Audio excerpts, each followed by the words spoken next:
Hi, this is Mohan Roy, founder of career path institute. आज हम लोग चेतना सत्र को डिस्कस करने वाले हैं 30 तारीख के मॉड्यूल को। और आज 30 तारीख ही है, तो देखिए ये यहाँ पर आपको दिख रहा होगा, डेट यहाँ पे मेंशन है 30 तारीख का। और सबसे पहले हम लोग 1 to 8 का जो प्रारंभिक होता है विद्यालय का, उसे देखेंगे। ठीक है। 30 अप्रैल 1908 को खुदीराम बोस और प्रफुल्ल चाकी ने बिहार के मुजफ्फरपुर में दमनकारी ब्रिटिश जज डगलस किंग्सफोर्ड की बग्घी पर बम फेंका था। वे क्रांतिकारी आंदोलन के दौरान भारतीय राष्ट्रविदों के लिए कठोर सजा देने के कारण किंग्सफोर्ड को निशाना बना रहे थे, लेकिन उस बग्घी में बैठे 2 ब्रिटिश महिलाओं की मौत हो गई। प्रफुल्ल चाकी ने गिरफ्तारी से बचने के लिए आत्महत्या कर ली।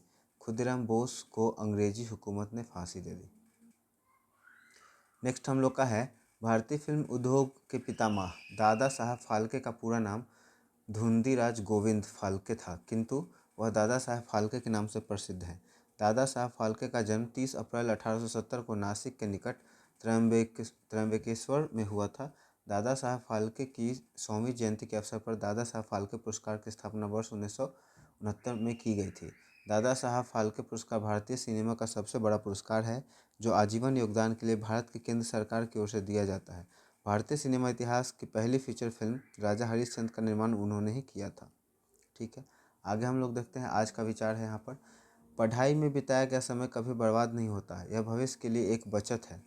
एक छोटा सा सुधार हर दिन समय के साथ बड़े बदलाव लेकर के आता है। उसके बाद हम लोग सामान्य ज्ञान देखेंगे। भारत की पहली महिला प्रधानमंत्री कौन थी? श्रीमती इंदिरा गांधी। भारत की पहली महिला राष्ट्रपति कौन थी? श्रीमती प्रतिभा देव पाटिल। उसका सती प्रथा पर प्रतिबंध लगाने के लिए किस भारतीय सुधारक ने मुख्य भूमिका निभाई? राजा राम मोहन राय। किण्वन की खोज किसने की थी? Louis Pasteur. भारतीय संसद का निम्न सदन किसे कहा जाता है? लोकसभा को।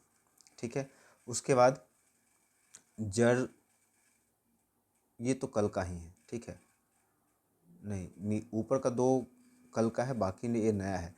ग्रैंड स्लैम होता है टेनिस में, पेनल्टी कॉर्नर होगा फुटबॉल में या हॉकी में। ठीक है, विटामिन ए से की कमी से होता है रतौंधी, विटामिन सी की कमी से होगा स्कर्वी। लंबाई को मापते हैं मीटर में, द्रव्यमान को मापेंगे किलोग्राम में, ये भी रिपीटेड है। ठीक है, आई का मतलब आँख, आई मतलब मैं, आवर मतलब हमारा, आवर मतलब घंटा या समय। ब्लू का मतलब नीला, ब्लू मतलब फूकना, हवा चलना। होल का मतलब छेद, होल मतलब पूरा। मेल का मतलब डाक, मेल मतलब पुरुष। शत्रु मतलब दुश्मन, मित्र मतलब दोस्त, ये आपका विलोम शब्द है। शुद्ध मतलब साफ, अशुद्ध मतलब गंदा। घात का मतलब हमला, प्रतिघात मतलब बदला। चंचल मतलब अस्थिर, स्थिर मतलब शांत। जटिल का कठिन, सरल का आसान। उपकार का भलाई, अपकार का बुराई। ठीक है, यहाँ पे प्रेरक प्रसंग है जिसे हम लोग देखेंगे।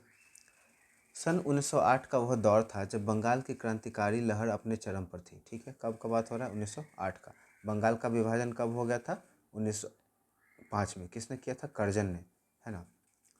तो बंगाल के विभाजन का ये दौर के बारे में बात कर रहा है। मुजफ्फरपुर का अत्याचारी जज किंग्सफोर्ड भारतीयों पर जुर्म ढाने के लिए कुख्यात था।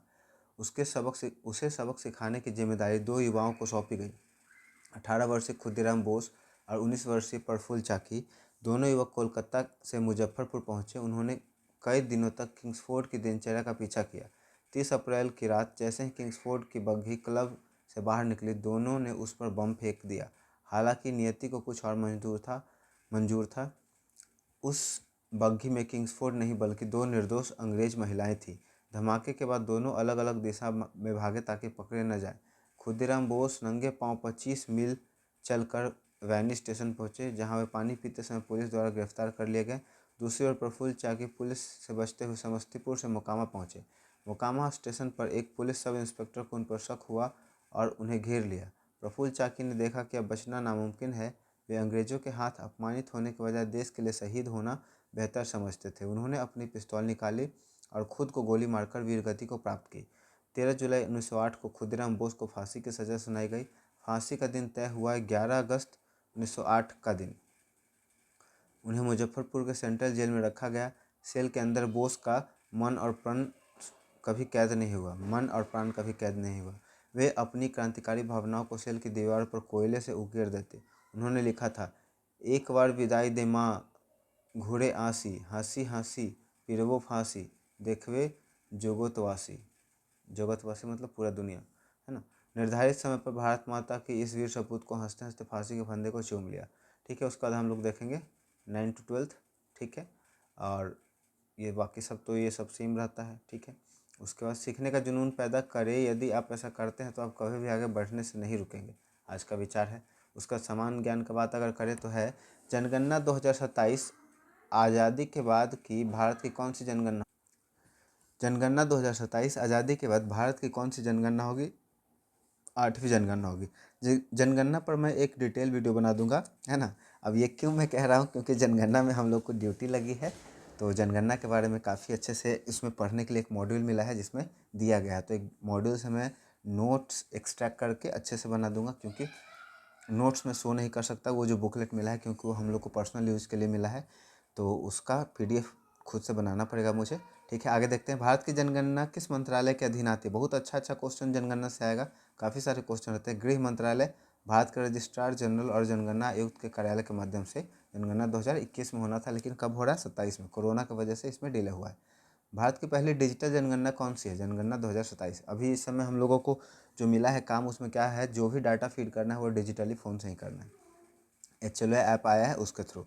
जनगणना संविधान के किस अधिनियम के तहत आती है, जनगणना अधिनियम 1948 के तहत, ठीक है। नेक्स्ट हम लोग का है, अफ्रीका की सबसे ऊंची चोटी का नाम क्या है, माउंट किलिमंजारो। दक्षिण अमेरिका के घास के मैदान को क्या कहते हैं, पम्पास, याद रखिएगा। यूरोप का खेल का मैदान किसे कहा जाता है, स्विट्जरलैंड को। उत्तरी अमेरिका में घास के मैदान को क्या कहते हैं, प्रेयरी, घास के मैदान इंपॉर्टेंट हो जाता है। नील नदी का वरदान किसे कहा जाता है, मिस्र को, ठीक है। उसके बाद क्रिस का मतलब होता है दुबला, और स्थूल का मतलब होता है भारी मोटा। क्षणिक का मतलब होता है पल भर का। शाश्वत मतलब सदा रहने वाला। गण्य मतलब जिसे गिना जा सके। नगण्य मतलब शून्य। गत्यात्मक गतिशील। स्थिर मतलब रुका हुआ। चिरंतन पुराना सत्य। नश्वर जिसे नष्ट किया जा सके। करेज का मतलब फोर्टिट्यूड धैर्य और साहस। डिफरेंसेस मतलब डिस्पैरिटी असमानता। Idea notion. अपॉर्चुनिटी प्रोस्पेक्ट अवसर संभावना। सक्सेस का मतलब अचीवमेंट, ठीक है। अब यहाँ पे है बिहार विशेष में, मैथिली को संविधान की 8वीं अनुसूची में कब शामिल किया गया, 2003 में। बिहार के किस जिले में अनुसूचित जाति का प्रतिशत न्यूनतम है, किशनगंज। बिहार में तंबाकू उत्पादन के लिए प्रसिद्ध जिला कौन सा है, वैशाली। बिहार के किस जिले को सर्वाधिक जोत का आकार पाया जाता है, कटिहार में। उसके बाद यहाँ पे रीजनिंग के क्वेश्चन है। P Q का पिता है, R P का भाई है, C R की माता है, Q का S के साथ क्या संबंध है। इसे हम लोग सॉल्व करते हैं।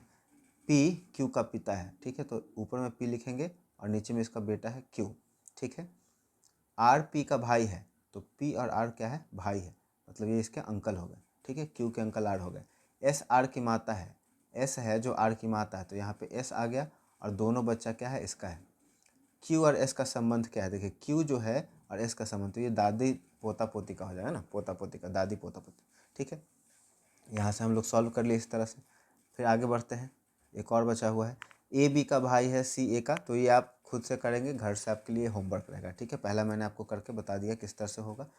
तो यही छोटा सा हमारा वीडियो था। वीडियो पसंद आया हो तो वीडियो को लाइक कर दें, दोस्तों और परिवार के सदस्यों के बीच में ज़रूर शेयर कर दें। और यदि आप हमारे चैनल को सपोर्ट करना चाहते हैं तो आपको कुछ नहीं करना है, बस सब्सक्राइब बटन को हिट कर दें और दोस्तों के साथ शेयर कर दें। Thank you so much.